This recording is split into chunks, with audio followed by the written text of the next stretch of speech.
Une coalition menée par les États-Unis et le Royaume-Uni a mené des frappes contre des sites houthis au Yémen la nuit dernière. Une quinzaine de sites ont été visés. Le Qatar négocie pour acheminer de l'aide médicale dans la bande de Gaza. À la frontière entre Israël et le Liban, les échanges de tirs sont désormais quotidiens. Début des audiences préliminaires sur le cas israélien à la Cour internationale de justice.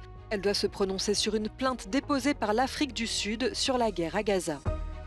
Au deuxième jour de sa tournée dans les pays baltes, le président ukrainien Volodymyr Zelensky exclut toute pause dans la guerre contre la Russie.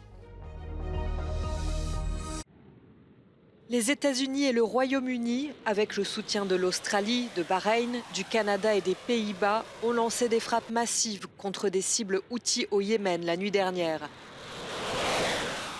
Des navires de surface, plusieurs avions et au moins un sous-marin auraient participé à l'opération. L'armée américaine prétend avoir bombardé 16 sites et visé une soixantaine de cibles. Pour le président américain Joe Biden, l'opération montre que les États-Unis ne toléreront pas les attaques des Houthis sur des navires en mer Rouge. Mercredi, le Conseil de sécurité des Nations Unies avait exigé l'arrêt des attaques des rebelles yéménites. Signe de l'augmentation des tensions en mer Rouge, jeudi, l'Iran a détourné un pétrolier. Le tanker venait du port irakien de Bassora. Téhéran soutient la rébellion yéménite contre le pouvoir officiel, soutenue par l'Arabie saoudite.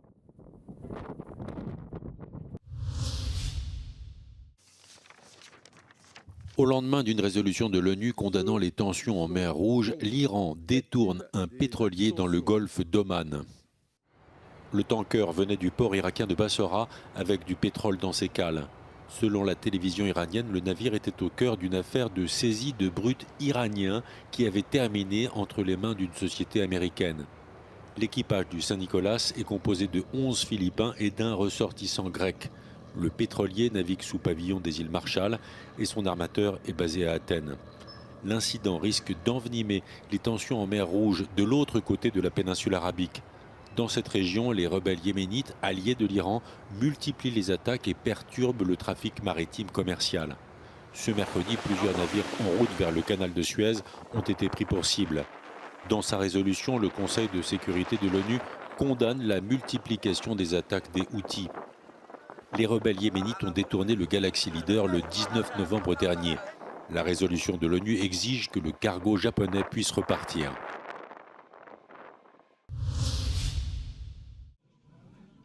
Face à la situation médicale et sanitaire catastrophique dans la bande de Gaza, le New York Times affirme que le Qatar mène des négociations de haut niveau avec le Hamas pour faciliter l'arrivée de l'aide. Elle serait destinée aux Gazaouis, mais aussi aux otages israéliens détenus par l'organisation islamiste. لا يمكن السيطرة عليه نسأل الجميع أي جهة بإمكانها تقديم خدمات طبية لأهلنا في قطاع غزة الإسراع وتقديم الخدمة بشكل عاجل لأن الوضع أصبح كارثي بشكل كبير وأصبح لا يمكن السيطرة عليه. Pour l'Organisation mondiale de la santé, l'acheminement d'aide médicale est inutile si l'État hébreu continue ses bombardements. Mercredi, plusieurs Palestiniens ont été tués dans une frappe près de l'hôpital Al-Aqsa, à Deir el-Bala. Les forces armées israéliennes continuent d'intervenir intensément à Khan Younis, dans le sud de la bande de Gaza. Elles ont diffusé les images d'un système étendu de tunnels qui pourrait, selon elles, abriter des dirigeants du Hamas ou des otages israéliens. Les parents des personnes enlevées le 7 octobre se sont rassemblés jeudi à Nirim, à la frontière avec Gaza. Avec des haut-parleurs, elles ont demandé au Hamas et aux Gazaouis de libérer leurs proches. La frontière entre Israël et le Liban est elle aussi très tendue. Israël et le Hezbollah échangent des tirs tous les jours. Jeudi, la milice chiite a déclaré avoir lancé des dizaines de roquettes, notamment sur la ville de Kiryat Shmona. Les frappes israéliennes ont tué des civils et des membres du Hezbollah côté libanais. L'Afrique du Sud accuse Israël de génocide dans la bande de Gaza et poursuit l'État hébreu devant la Cour internationale de justice. Lors de la première journée d'audition, jeudi, les avocats sud-africains ont fait état d'un bilan excessif de plus de 23 200 morts, dont 70% de femmes et d'enfants, et de plus de 7 000 personnes mortes ou piégées sous les décombres. Ils ont aussi évoqué le risque de famine pour la population dans l'enclave palestinienne. Les avocats ont souligné que les Palestiniens n'avaient plus accès aux médicaments à cause des bombardements et au refus d'Israël de laisser rentrer des biens de première nécessité. Each day, over 10 Palestinian children will have one or both legs amputated, many without anesthetic.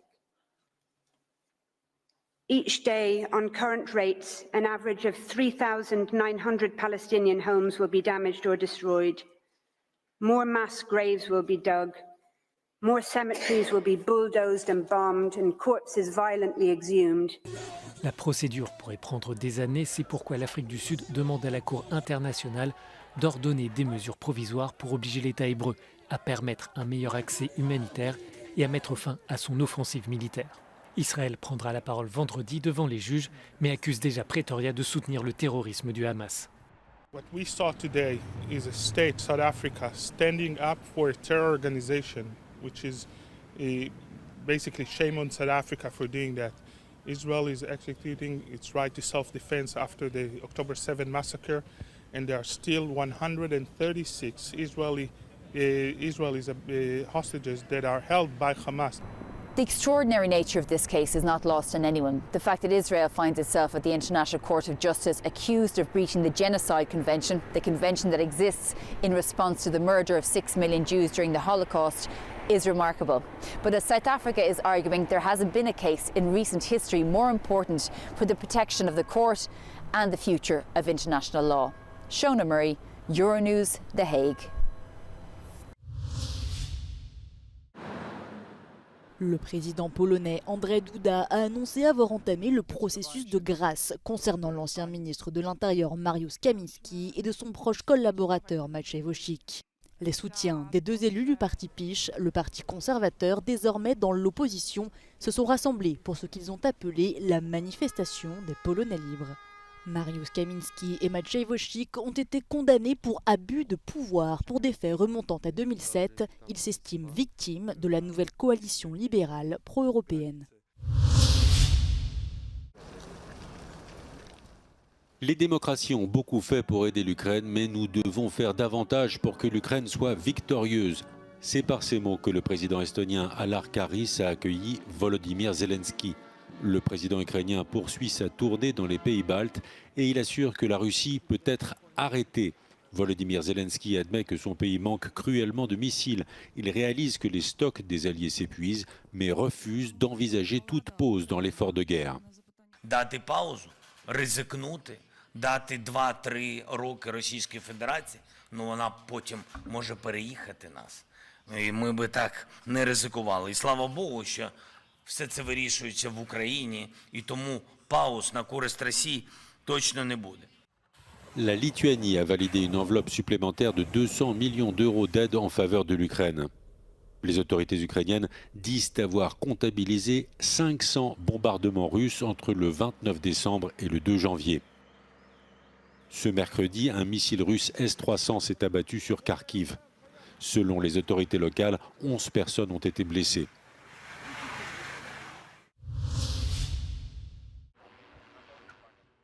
La frontière entre la Finlande et la Russie restera fermée jusqu'au 11 février. Pour justifier cette prolongation, Helsinki avance des raisons de sécurité. Le pays nordique accuse Moscou de délibérément laisser passer des migrants côté finlandais, ce que dément le Kremlin. Helsinki affirme pourtant faire face depuis août à un afflux inhabituel de demandeurs d'asile au poste frontière entre les deux pays. Les relations entre les deux voisins sont tendues depuis plus d'un an. Inquiète pour sa sécurité depuis l'offensive russe en Ukraine, la Finlande a rejoint l'OTAN en avril 2023.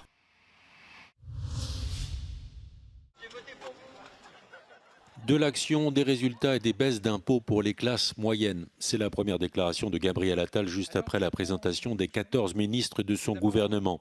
La très sarkozyste Rachida Dati fait son entrée au gouvernement et devient ministre de la Culture. Le député européen et ancien membre du Parti socialiste Stéphane Séjourné est lui nommé ministre de l'Europe et des Affaires étrangères. Les poids lourds du gouvernement restent en place. Bruno Le Maire, Gérald Darmanin et Éric Dupond-Moretti conservent leur marocain. Il existe un fossé troublant entre les paroles de l'Union européenne et ses actes en matière de droits de l'homme. Voilà les conclusions du rapport annuel de Human Rights Watch. L'ONG souligne que ce sont les personnes qui sont dans le besoin qui en payent le prix le plus fort. We are quite concerned by the tendency also of the EU leadership to park human rights to lower level of discussions, right? To deprioritize it, and yes, of course, European Commission President Ursula von der Leyen has a responsibility in that, I think. La politique migratoire européenne, l'incapacité à lutter contre la discrimination à l'égard des groupes marginalisés et le recul de la démocratie dans certains États membres font partie des lacunes soulignées dans le rapport consacré à l'année 2023. Le document pointe aussi le deux poids deux mesures de l'Union en matière de politique étrangère, accentué par la guerre entre Israël et le Hamas. L'ONG estime que les 27 perdent leur crédibilité internationale à fermer les yeux sur les violations des droits de l'homme au profit des décisions économiques, commerciales et géopolitiques. It can be geopolitics when you see the EU's engagement with human rights abusers like Egypt or Saudi Arabia. It could be trade when you look at EU's engagement with China or India. It can be even goals like migration or security when you look at the EU's engagement with Tunisia.